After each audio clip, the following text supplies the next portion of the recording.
In 2009, in the non-award-winning series Toy Stories, we built this, the world's biggest airfix model, the legendary Supermarine Spitfire as a full-size construction kit, scale 1:1. And we're very proud of it. We really are. It does, though, have a serious shortcoming, the one shared by all airfix models, really, which is that it only actually works in the imagination, held out at arm's length or maybe dangling from a piece of fishing line from your bedroom ceiling. It doesn't really fly.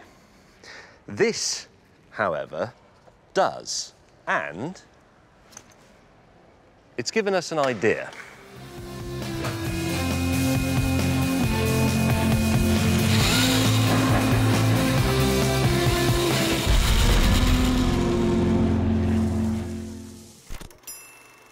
I was an amateur aeronautical engineer from a very early age. Back in those heady days of loud shirts and long hair, you could pop down to the newsagents and, for about 9D, come away with a small self-assembly glider kit. With just a few bits of balsa wood, and if you were posh, a rubber band, you could hold in your 10-year-old hands the key to the mystery of flight. It's a toy I've always remembered fondly and wanted to revisit, but we could never find a challenge big enough for it. Until now. So, if you're watching from America, these are the White Cliffs of Dover, very evocatively named because they're white and they're in Dover. 22 miles approximately over there is the nearest point of France. And over there, various jumped-up little Hitlers like Napoleon and indeed Hitler have stood and looked this way and thought, we'll have that, whilst people have stood here, looked into the mist, which is often present, and said, ooh, the continent is cut off. Before flight, these islands were fairly safe from foreign tourists. The cruel sea saw to that.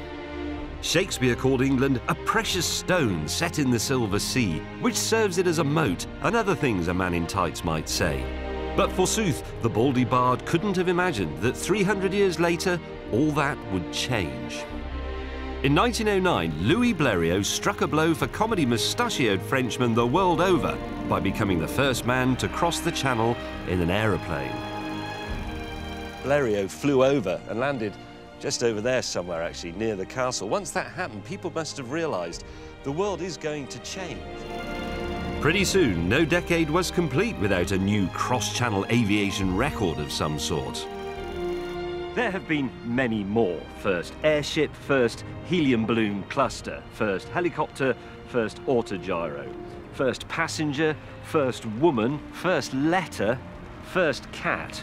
In fact, you'd be forgiven for thinking that in the 100 years since Blériot made his flight, there would be no more cross-channel aviation records to be set. But there is. We've found one.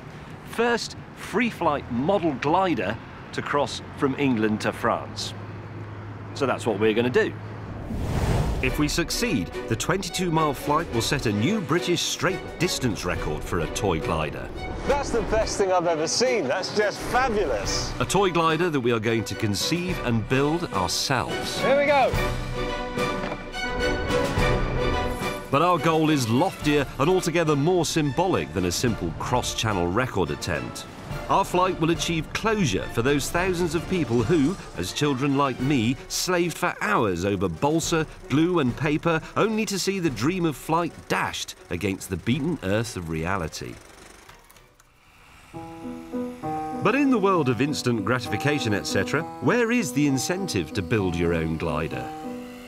These days, flying toys are very easy to come by and actually relatively inexpensive. This helicopter, for example, costs about 40 quid, and it's absolutely brilliant.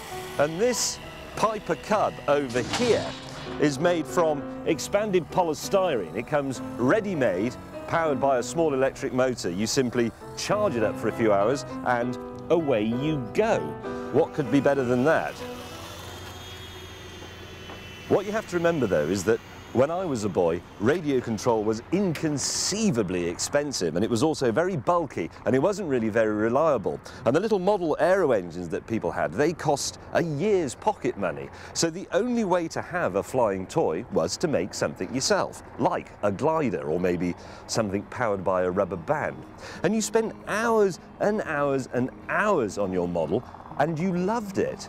and then you just set it free.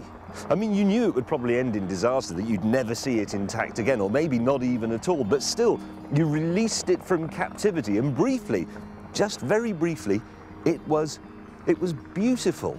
You'd invested your wood and your tissue paper with the soul of a bird, and as it soared away, it carried with it, or so it seemed, the dream of flight that humankind has harboured ever since we first looked upwards and saw the birds. It was all worth it. That's enough noble sentiment. If I'm to build a successful cross-channel glider, I'm going to have to apply brains over optimism. There are a few basics to consider. So here's a repeat of a simple flight test experiment I last made in the 70s. I've made 4 small model gliders, but on each one I've positioned the wings differently. So here's the one with the swept-back wings, the jet fighter design. Let's try that. Basic problem with that is that you need a huge amount of airspeed for it to fly. Jet fighters go very fast, they have swept-back wings. Here's the same design again, but with the wings straight out, mounted at the bottom of the fuselage.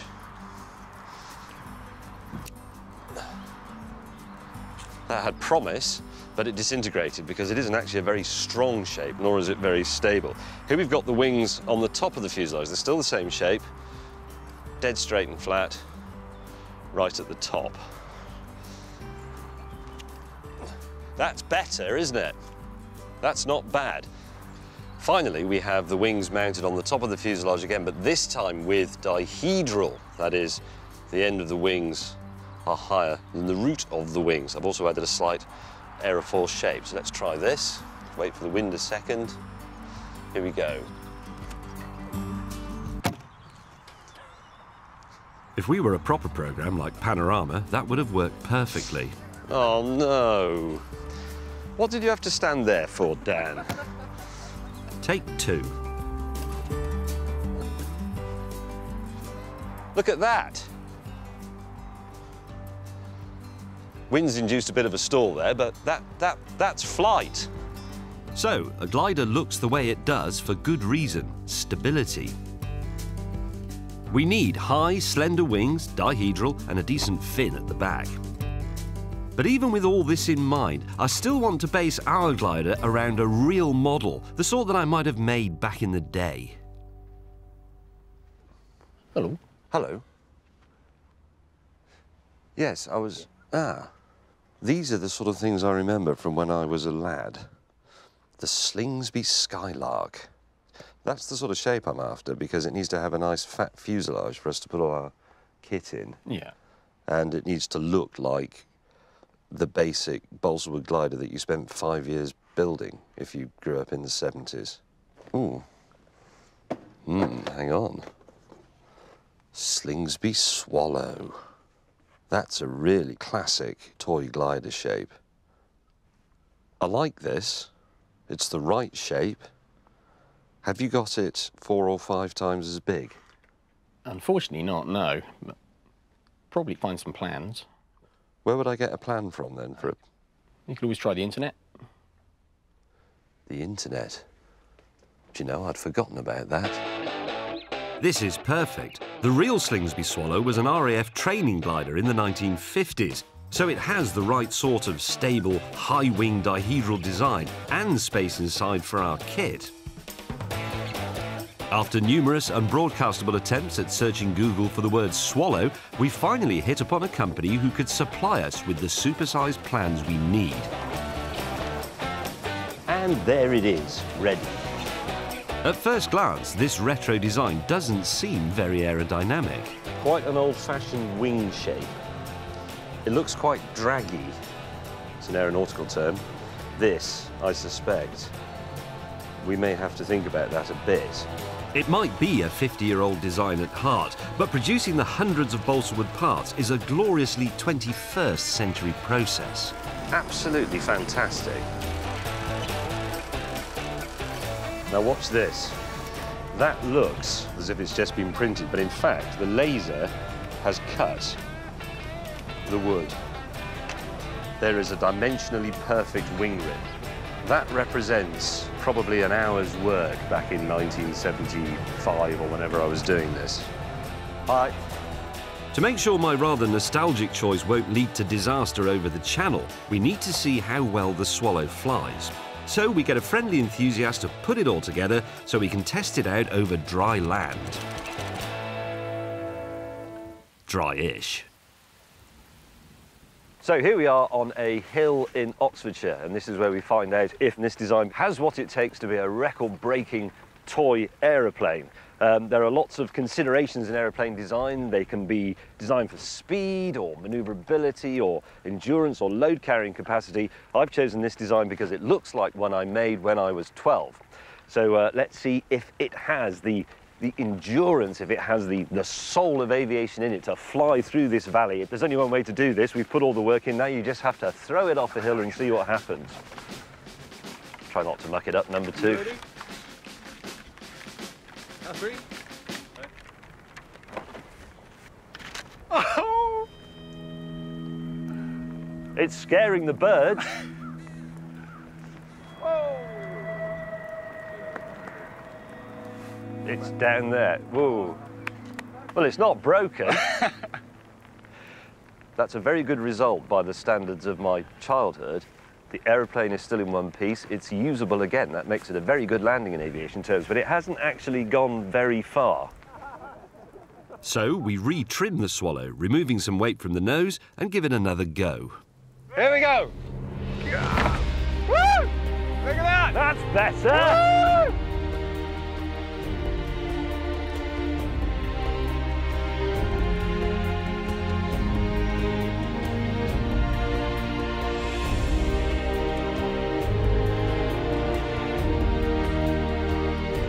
Look at that! Oh, quarter gust, quarter gust! No! No, it's done No, it. we're No, back, it's we're turned back. back. There you It's go. good. Go on. Go on, go on.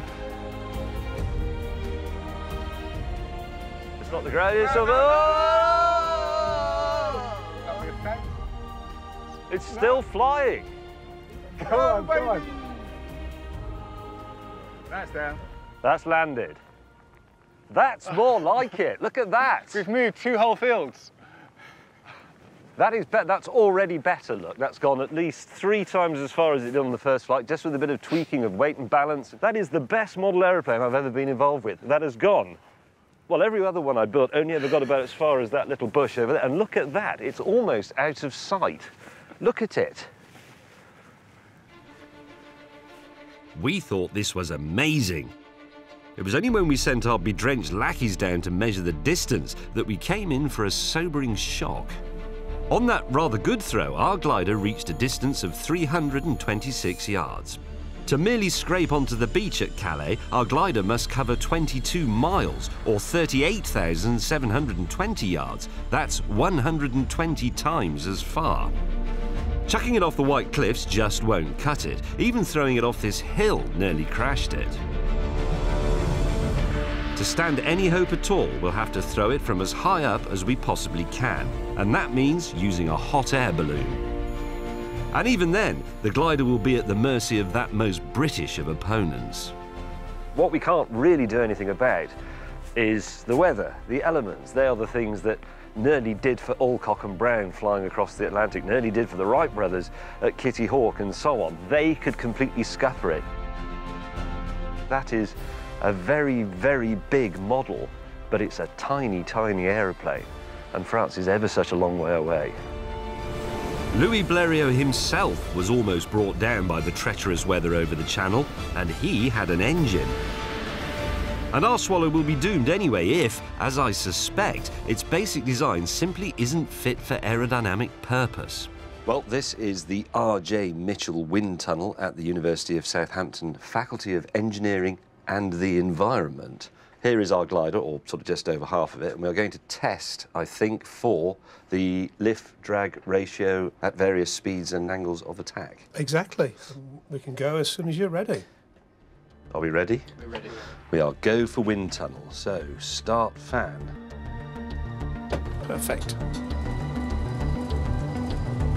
What we're actually trying to discover here is the Swallow's glide ratio. That is, how much it loses in height compared with how far it flies in distance. For example, I've estimated that to make it across the sea, our glider needs a minimum glide ratio of 20:1. So, for every foot it loses in height, it must travel 20 feet forwards. It's high drama in the wind tunnel, as you can see, a one-winged aeroplane making excellent, steady progress through the sky.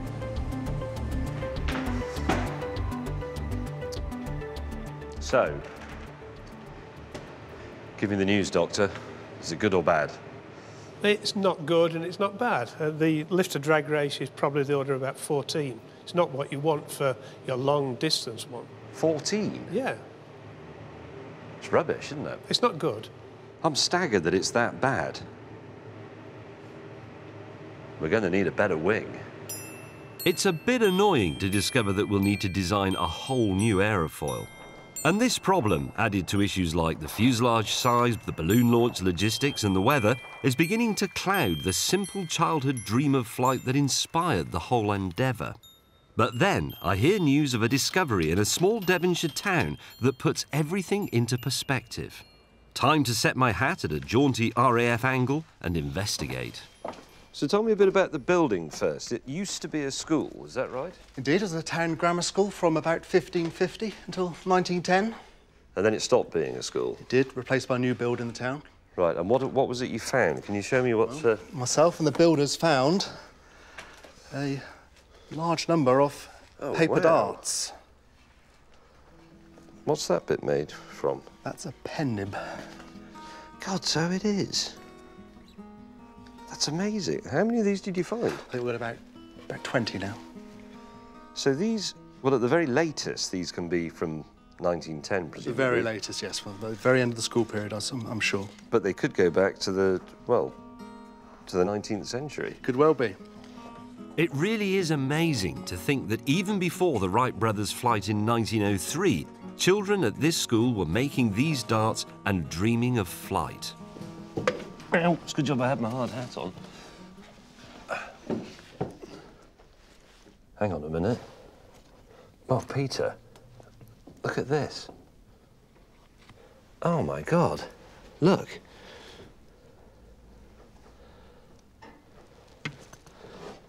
Okay, that's incredibly exciting. Look at that. Well, that's a leap ahead. That... God, I hope there's a date on that somewhere. That's the classic Concorde paper dart aeroplane. Wow.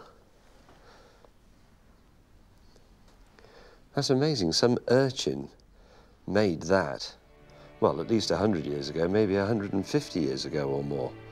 And we used to make exactly the same one. Fold it in again, fold it in half, put the wings down.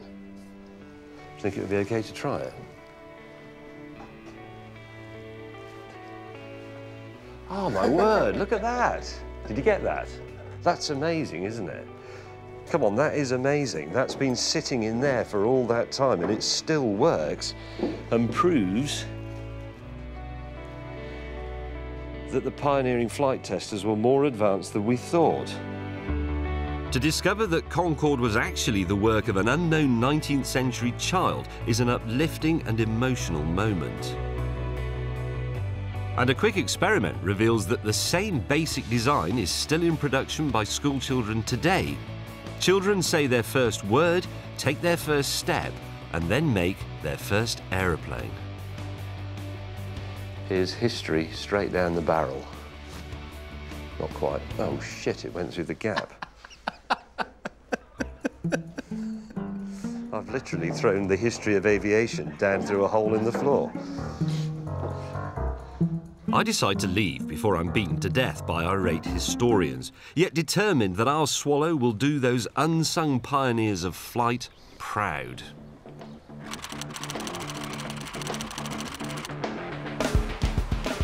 These people are aerospace engineering students from Brunel University. We also have some expert aeromodelers on their way to help us, and Minister for Aircraft Production is Simi, as you would expect.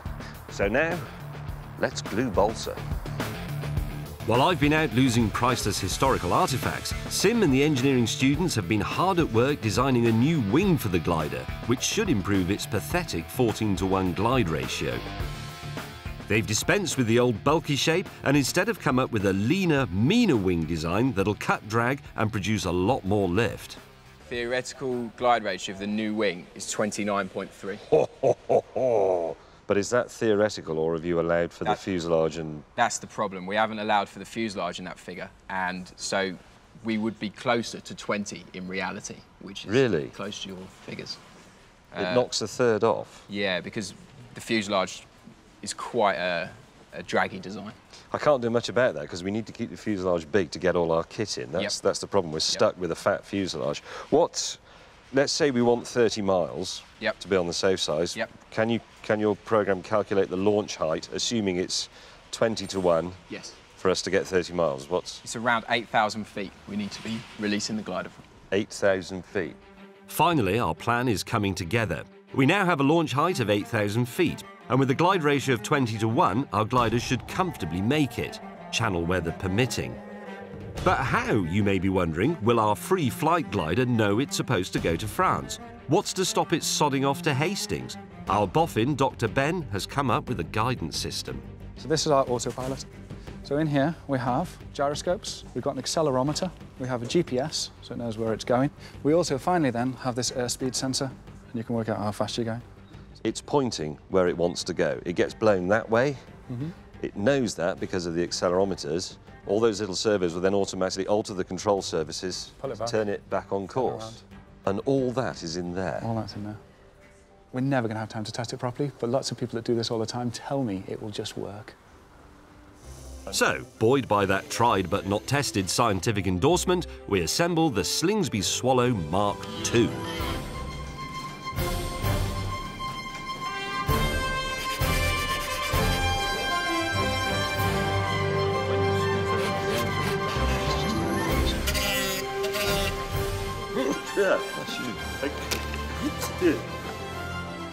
Situation update 3 days in. This is mine and Simmy's beautiful fuselage, which is the squarest thing this side of Michael Gove. Over here, the students are working on the starboard wing, working very hard on that. They've been here since 10:30. Over here, there's more students.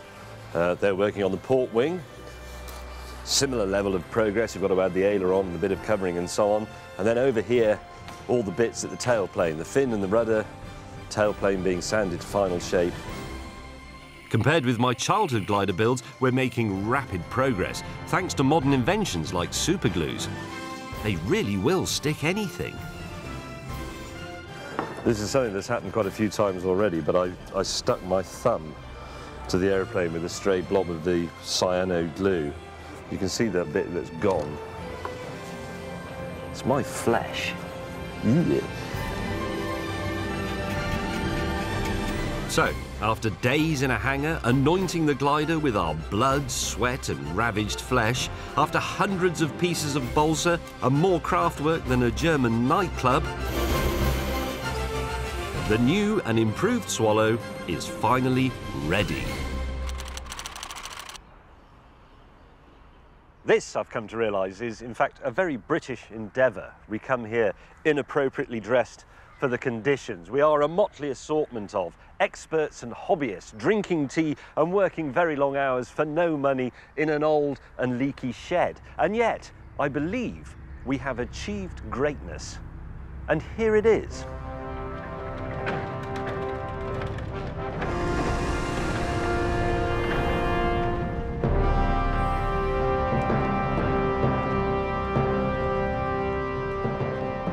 The Slingsby Swallow, lightly modified by us and still basically a balsa wood glider, just like the ones we all made as kids, only a bit bigger. But it will unite nations. Finally, a glider fit to carry my childhood vision on its record-breaking flight. We send the joyous news of our achievement to our cousins in Calais, but in reply they send us not a bottle of champers, but a giant Gallic raspberry. The news is this.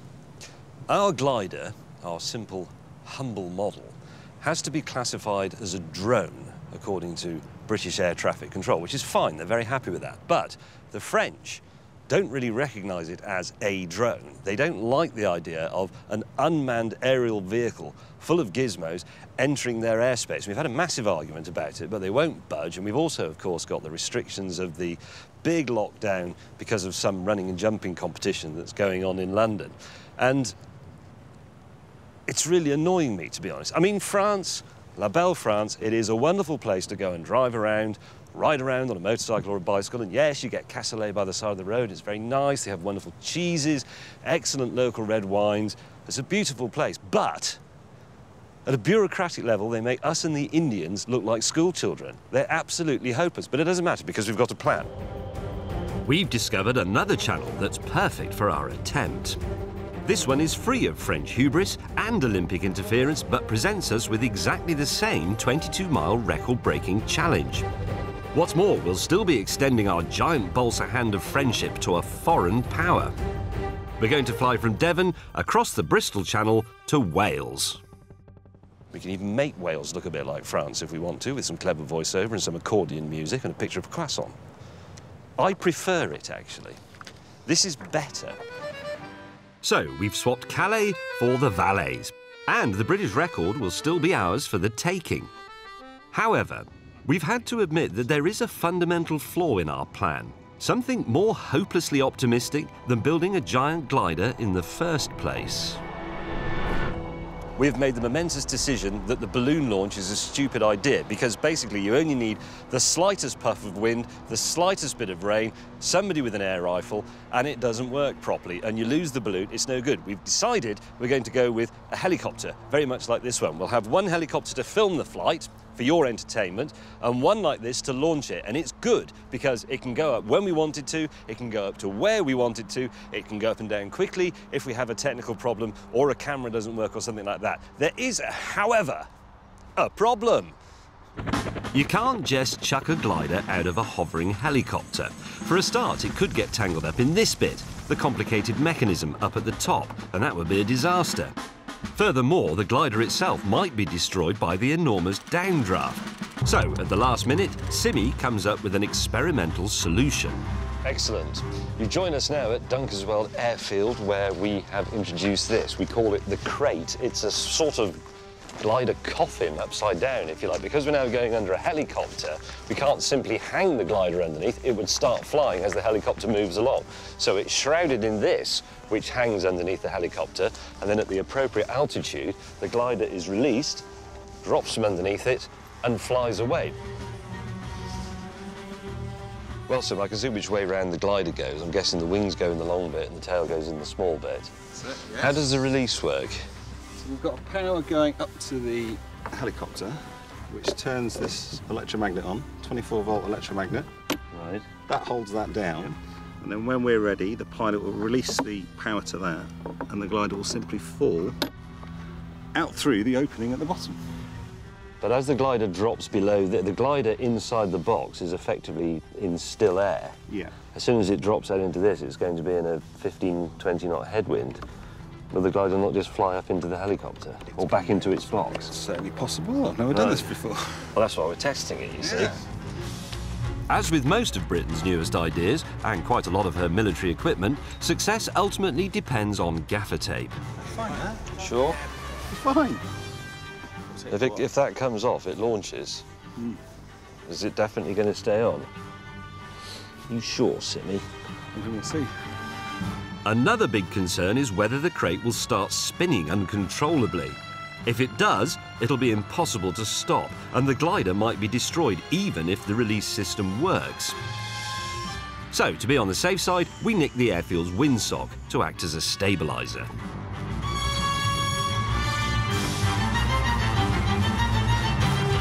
This is the first time a glider has been in the crate. This isn't the final glider, this is the prototype, which you will remember being test flown off the hill. We're not going to drop our proper one for the first time because that would just be too risky. The success of this operation now, everything we've done, the wind tunnel, the design, the new wings, calculating the glide ratio, building it in the hangar, it all really hinges on Sim's woodwork and an electromagnet that we had left over from another project. This actually has to work. If this doesn't work, I'm not sure what we can do in time for tomorrow. Here we go.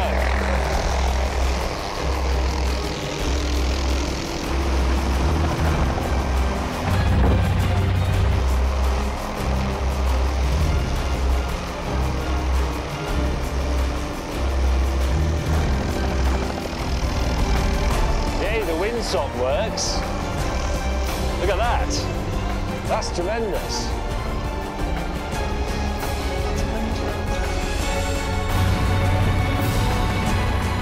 Time for the release mechanism. Here we go.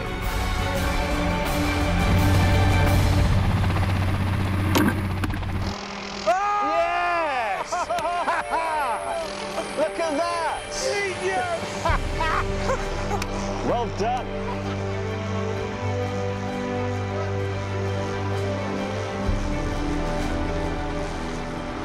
That's the best thing I've ever seen. That's just fabulous.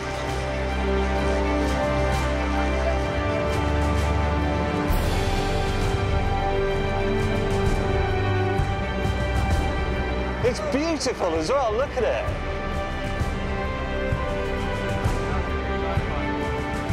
Look at that.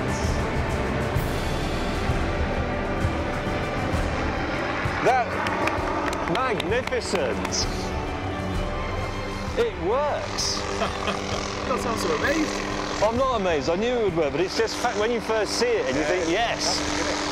You've got that ugly, no offence in, that ugly square box, and then this beautiful thing drops out of it and flies. It is Lazarus, isn't it? Because that thing is like a tomb and then the glider lives. It's raised, except it's lowered. That's a terrible analogy, cut it out. Absolutely awesome source. This is really just a very, very convoluted and elaborate woodwork project, but everything about it works. All we need now is a decent bit of weather. That's all we need. And then we'll make model aviation history. Great. Should we have a pint and talk about it? Let's do that. Oh yes, the weather. Just as we're packing up and preparing to go to the pub, the phone rings. Oh, somebody's ringing me up now. Oh, it's him. It's Charlie from the Met Office. Let's see. Charlie. Hello. How are you?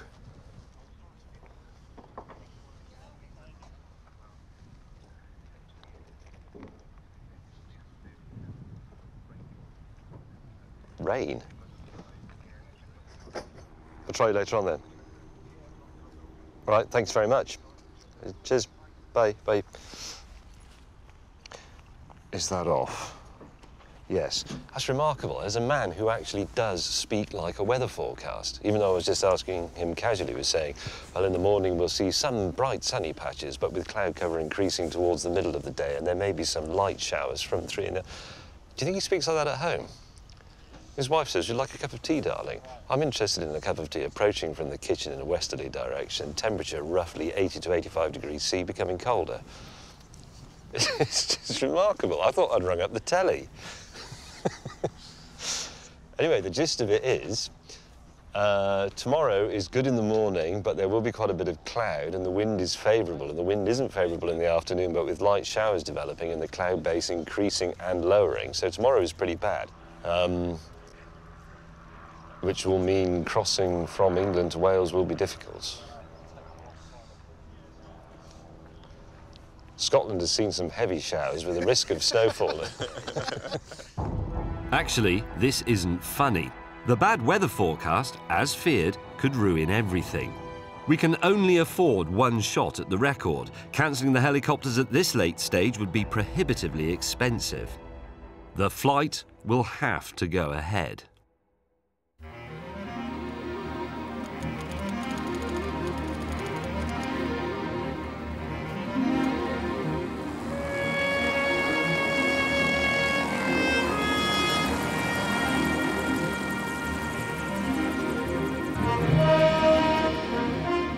Good morning.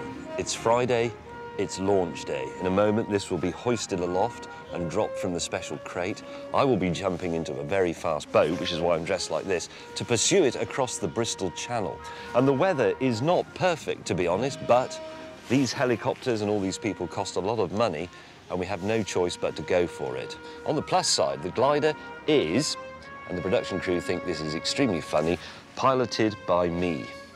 So what terrible thing could befall it? It's difficult to imagine. Look, it's me. Moments before the launch, I convene the crew to go over the perfectly simple plan. Dover is now Devon and France is now Wales. The balloon is now a helicopter and we launch from Simmy's glider coffin at a height of at least 8,000 feet if we want to set the 22-mile record. I'll follow in a speedboat so I can recover the glider when it hits the deck. And there'll also be a second helicopter with a glider spotter to keep an eye on it. Simple. We got that in the right position, yes. Despite the early hour, I'm experiencing that same frisson of excitement I felt as a 10-year-old. Our glider is finally going to take wing. Right, here we go, and we're heading for Wales, but that obviously is a bit academic. It's a free flight glider. The whole point is you let it go and you see what happens. And when the Swallow drops out of that ugly crate, it will be transformed from a scientific experiment into a magical thing. And it isn't magic, really, it's physics. It's about aerofoils and weights and balance and airflow and all the other things we've talked about. But actually, it is magic. To the boat.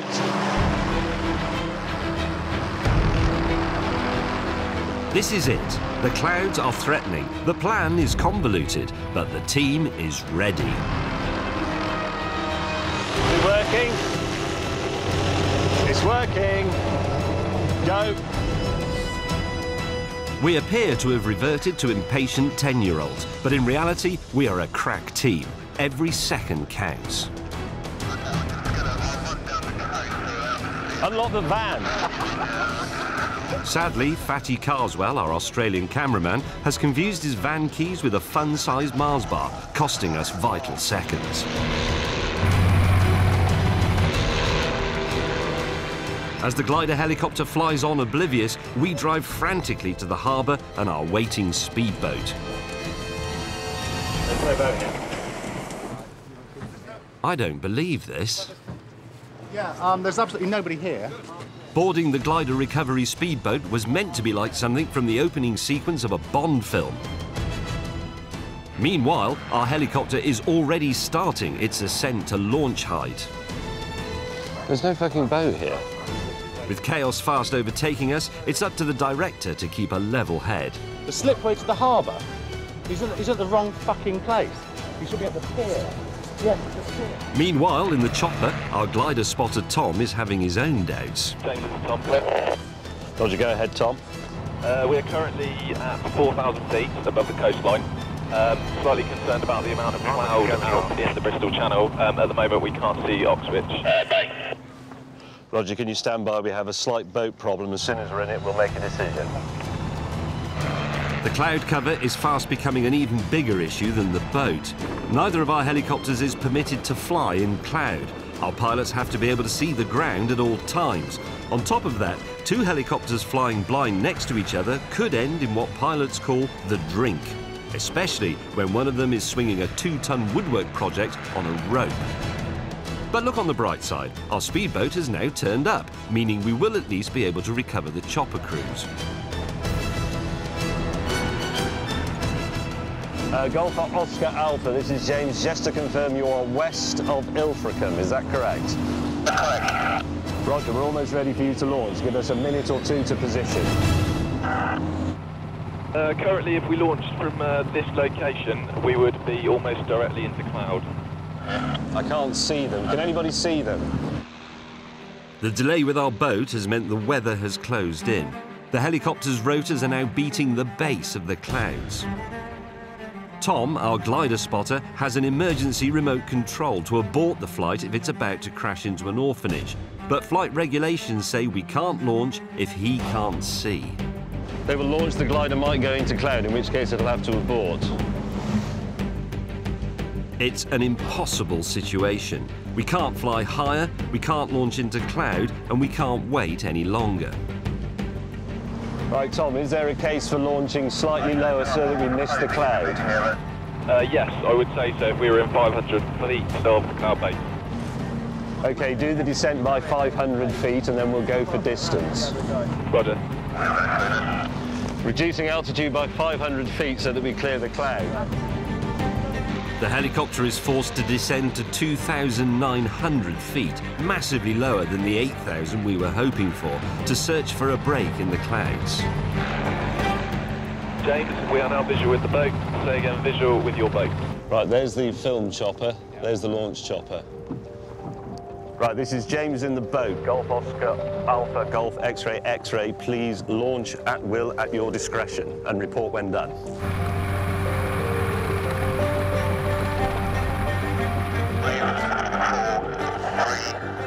2, 1, go.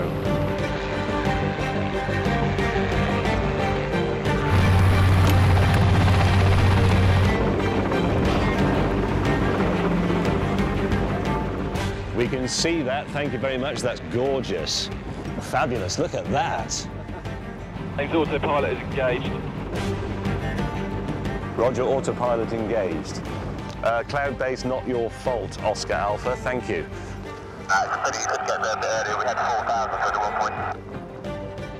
Yeah, all right, Tom. Anyway, our glider is finally in the air. But the observant among you will have noticed something wrong. Shouldn't it be heading out to sea? James, I'm getting a lot of pitching fluctuation at the moment. Actually, I can see that from down here. James to Tom, it's quite difficult to see from here. Which way is it actually heading? Heading east along the coastline. Well, that's not right.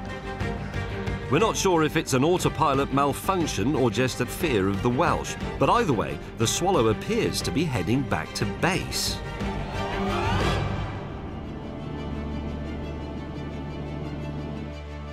But then...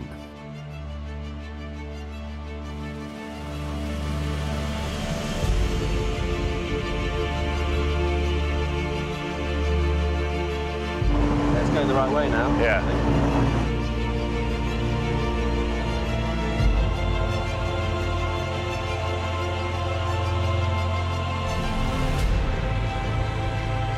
Okay. Chase it, Skipper. Good.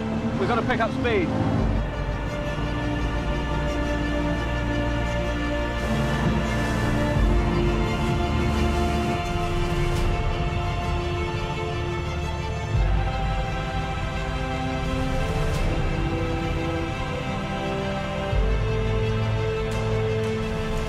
The glider is now at altitude 1,000, still tracking towards Oxwich Bay. Roger, 1,000 Oxwich Bay. It looks lovely from down here. How does it look from up there? View is absolutely gorgeous. Look at it. Beautiful.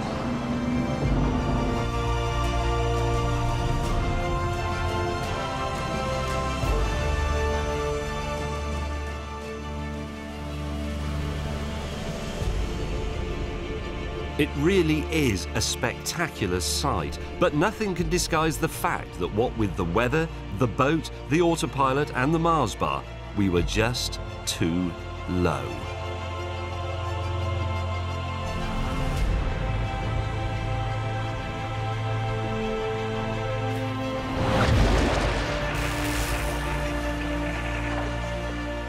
Glider's in the water, don't run it down. Roger, with visual, thanks. How far from shore are we? 2.5 miles. 2.5 miles, that's hopeless.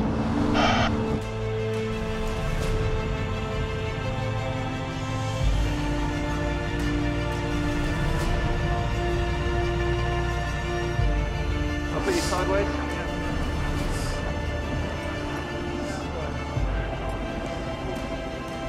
Top work.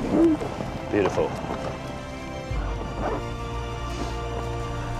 2.5 miles, nearly 20 miles short of the record and still in sight of Devon. The child's dream dashed anew in adulthood.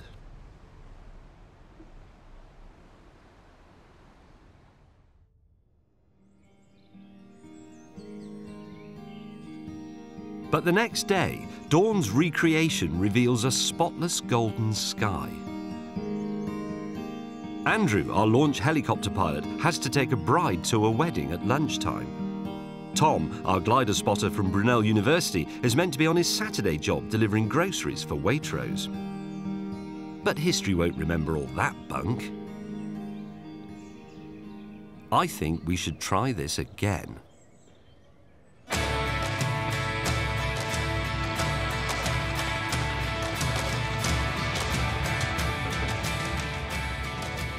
I know I said yesterday that that would be our only chance, and strictly speaking it was. All these people, helicopter pilot, Simi, the boatman, they're now all on very expensive overtime. But look at the weather. Look at the sky. It's clear. The helicopter can go as high as it likes. The problem is, though, you will remember we were going to extend a hand of friendship to Wales. We were going to go from North Devon over to the bay here at Oxwich. The problem is the wind today is a dead easterly. It's going that way, which makes it virtually impossible. But then we discovered the Isle of Lundy down here, directly to the west of our launch point. And more to the point, that is a distance of 22 nautical miles, almost exactly the same as the Channel. That's where we'll fly to. And I know it's not Wales, and that's a bit disappointing, but we thought for the purposes of this film, we'll spell Lundy with 2 L's, and we'll call it Hlundy. Let's go.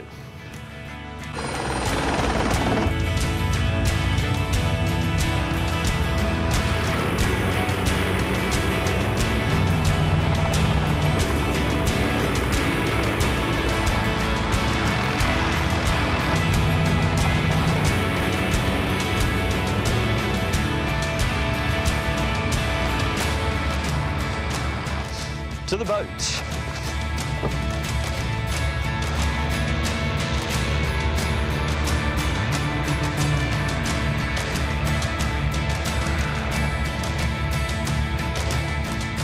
We're going to go halfway between Ilfracombe and Lundy, wait for news of the glider's launch, which we won't be able to see because it's going to be at least 8,500 feet, and then following directions from our satellite navigation tracker who's sitting on a hilltop, we'll learn how fast it's going, which direction it's going in, towards Lundy hopefully, and chase it and hopefully meet it as it comes into an elegant landing. While we head out to sea, the helicopters describe huge ascending spirals over Ilfracombe as they climb to launch altitude.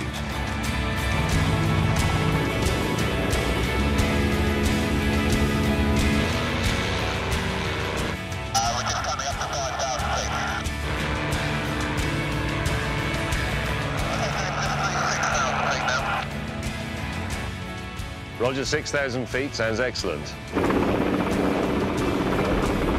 So we're already more than twice as high as we were yesterday.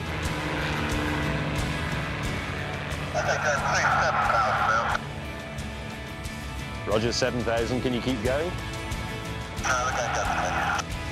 It's tremendous. We're now just shy of our 8,000-foot launch height, but the weather is so good, the choppers can go higher than we ever thought possible. 9,000 feet.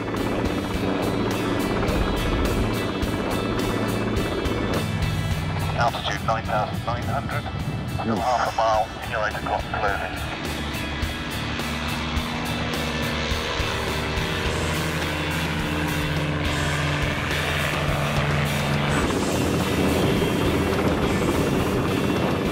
Level altitude 10,000.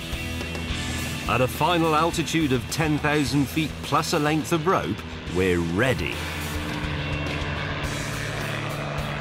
The island is behind us, and at sea level, the wind is directly in my face as I look east. So it's going to be behind the glider, and it's going to go belting along. It's probably going to have an airspeed of something like 35 knots. Okay, we're ready. 10, 9, 8, 7, 6, 5, 4, 3, 2, 1, release.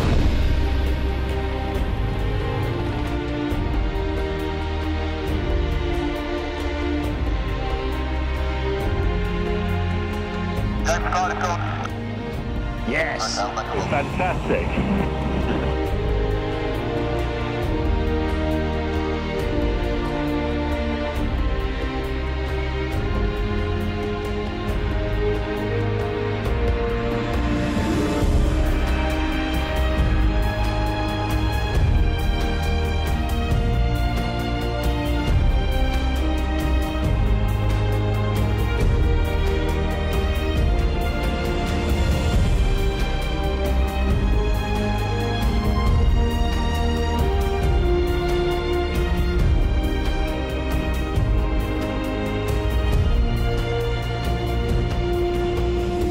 Golf X-ray, X-ray, this is the boat. Can you give us an approximation of the glider ground speed, please? Okay, James, tracking heli. It looks like we're making 30 knots ground speed. Hey, Roger, 30 knots, thank you.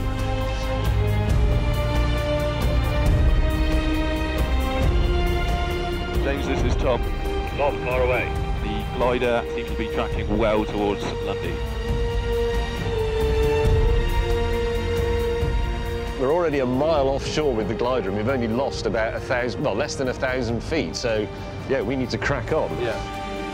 This is the fastest boat in Ilfracombe, but it isn't fast enough. I do a quick calculation. Even though we can't see the glider yet, I know we're never going to beat it to Lundy. It's just flying too well for that. It's remaining relatively stable. Okay, and do we think, I know you don't know it exactly, but is it at best distance glide speed? I would say it's looking very promising at the moment.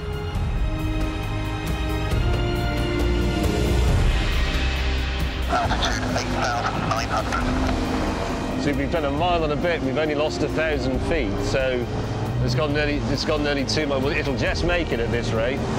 Yeah, but it may not clear the cliffs. But if it lands on the beach, I count that as a success. It's going a mile per 1,000 feet now. Sorry, 2 miles per 1,000 feet. Being told how well the Swallow is flying is very gratifying, but no match for seeing it with our own eyes. But then...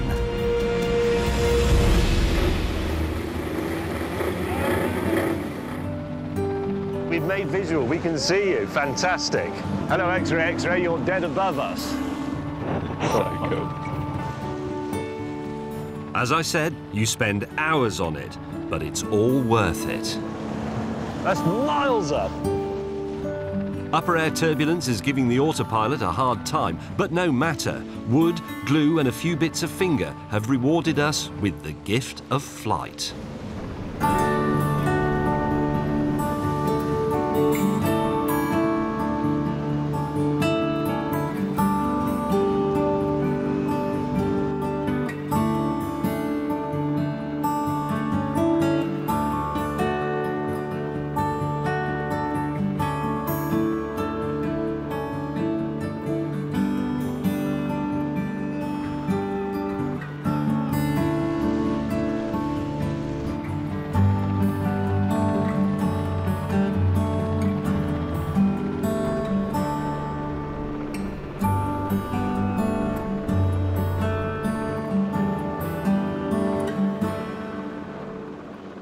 James, this is Tom. Hello, Tom, go ahead. Glider is flying fantastically. Altitude 4,500 feet. We should cross the island at this rate at just under 2,000 feet, which would be absolutely fantastic. We can land it where we like. We can fly it through the lighthouse keeper's kitchen window. Continue, sir.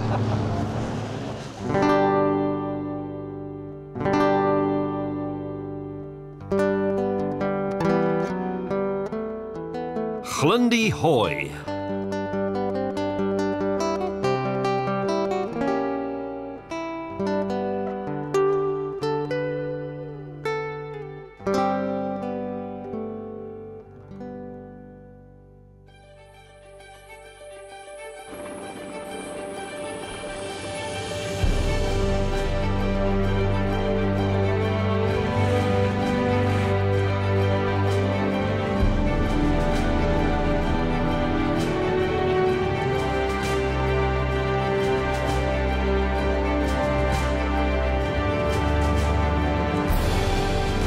We have to dock our speedboat at a jetty round the side of Lundy.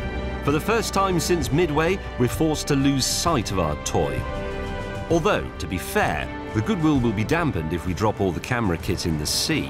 Oh, what a shame we can't actually see it. Look, it's... I can see it! Ah, it's just gone behind the headline. I just saw the... So there's the chopper. I just saw the glider. We'll see it emerge in a minute, I think. There it is. Can you see it?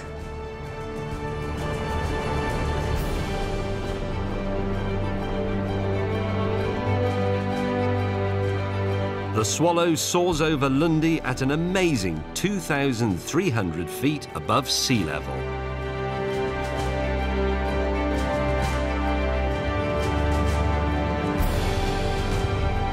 It's still flying fantastically.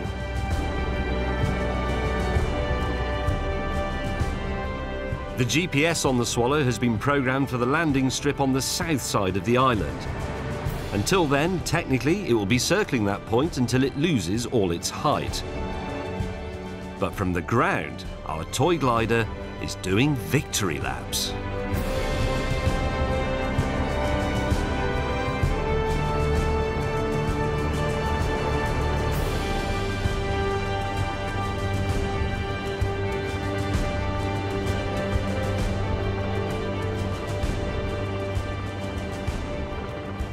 It's one of those things in childhood when you think, if only I could have my bicycle at the top of a really long hill so I could enjoy riding downhill all day. And it's the same with the glider. You always think, if only I could throw it out of something thousands of feet high rather than just the bedroom window. That's what we've done.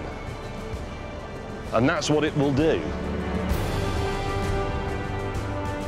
Fantastic. I know it's only a toy glider, but allow me to be a bit emotional about it. After nearly an hour of heroic gliding, it's time for the migrating Swallow to land. Come on, come on.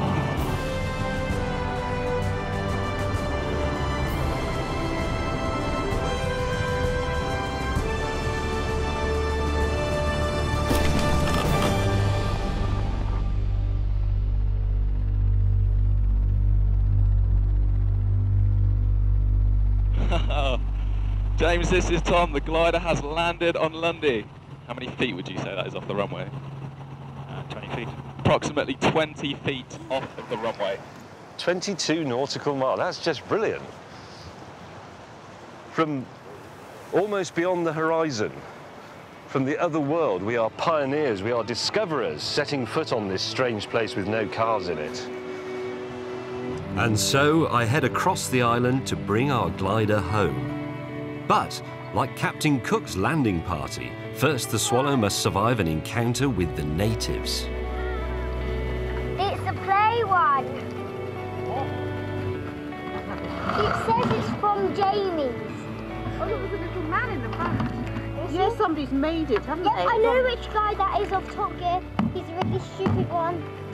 Luckily for them, it takes the stupid ones so long to hike across the island that the locals have run away. I'm on TV. Well done. Thank you very much. Thank you.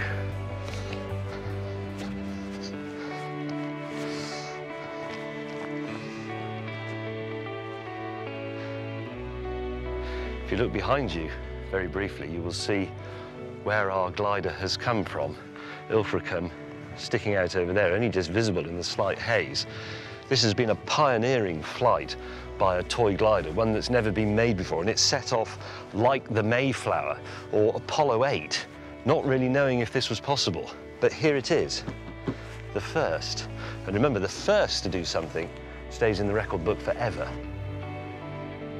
In my lifetime, there have been two very important announcements made concerning historic moments in aviation. The Eagle has landed and the Swallow has flown.